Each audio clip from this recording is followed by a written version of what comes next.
యాదగిరిగుట్ట శ్రీ లక్ష్మీ నరసింహస్వామి కళ్యాణ మహోత్సవం కన్నుల పండువగా జరిగింది.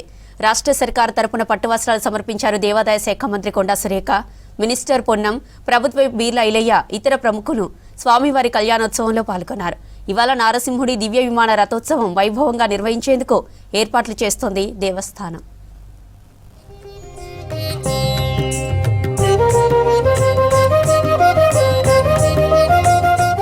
తెలంగాణ తిరుపతి యాదగిరిగుట్టలో శ్రీ లక్ష్మీ నరసింహస్వామి వారి వార్షిక బ్రహ్మోత్సవాలు వైభవంగా జరుగుతున్నాయి. ఇందులో భాగంగా రాత్రి అర్చకులు వేద మంత్రాలు, పారాయణాలు, భక్తుల జయ జయ ద్వారాల మధ్య లక్ష్మీ నారసింహుల కళ్యాణం కన్నుల పండుగగా జరిగింది.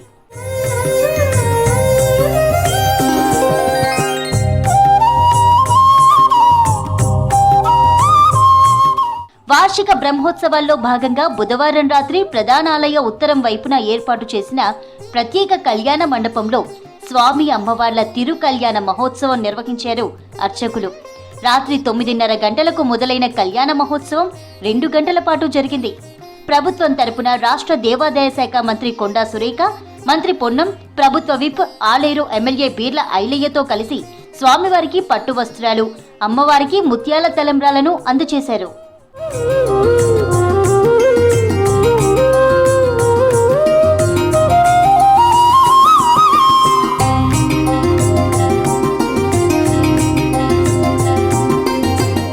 నారసింహుడిని పెండ్లి కొడుకుగా ముస్తాబు చేసిన అర్చకులు ప్రధానాలయ మాడవీధుల్లో గజవాహనంపై విహరింపచేశారు.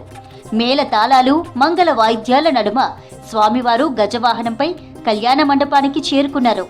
తర్వాత స్వామి అమ్మవార్లను ఎదురెదురుగా కూర్చోబెట్టి కళ్యాణ ఘట్టాన్ని నిర్వహించారు.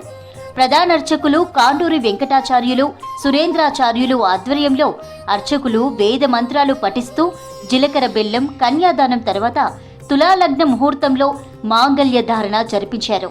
అనంతరం స్వామి అమ్మవార్ల తలంబ్రాల వేడుకను నిర్వహించారు.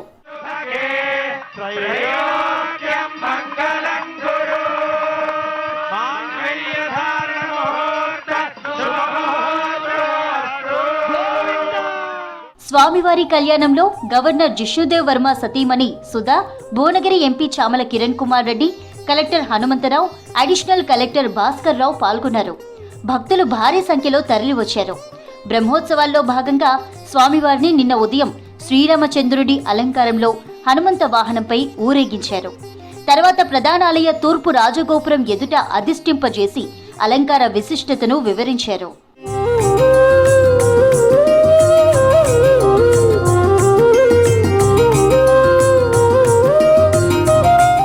బ్రహ్మోత్సవాలకు తరలి వచ్చే భక్తుల కోసం పలు ప్రభుత్వ, ప్రైవేటు హాస్పిటల్స్, స్వచ్ఛంద సంస్థల ఆధ్వర్యంలో ఉచిత మెడికల్ క్యాంపులు ఏర్పాటు చేశారు. స్వామివారి కళ్యాణం సందర్భంగా ఎలాంటి ఇబ్బందులు తలెత్తకుండా 3 డిఎస్పీలు, 8 మంది సిఐలు, 20 మంది ఎస్ఐలతో మొత్తం 200 మందితో కట్టుదిట్టమైన భద్రత కల్పించారు.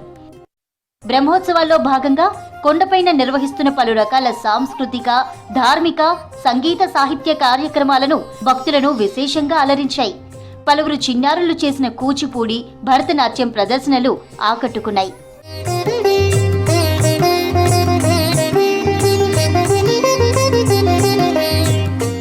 నారసింహుడి బ్రహ్మోత్సవాల్లో భాగంగా ఉదయం స్వామివారు శ్రీ మహావిష్ణువు అలంకారంలో గరుడ వాహనంపై ఊరేగారు. రాత్రి 7:30 గంటలకు దివ్య విమాన రథోత్సవాన్ని జరపనున్నారు.